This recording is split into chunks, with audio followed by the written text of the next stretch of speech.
Ngayong araw nga pala ay isang buwan na ng aking mga kambing. So dito ko nga pala sila pinapastol habang wala pang pananim. Medyo malamig pa rin pala ang panahon dito, lalo na sa umaga.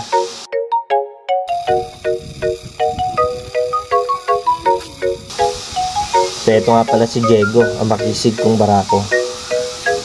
Kasama ko pala nagpapastol si Jeremy. Siya muna ang maghahawak sa kambing. Kami sa bukid ni Mama Josie. Ayan si Tito Jeremy. Ferdinand. Anong pangalan ng isa? Bubbles and Charlie. Bubbles and Charlie? Yes, Ito ang pangalan ito? Bubbles. Bubbles. Nakakain si Bubbles, oh. Nyam, nyam, nyam, nyam. Baby nila. Baby sila, oh.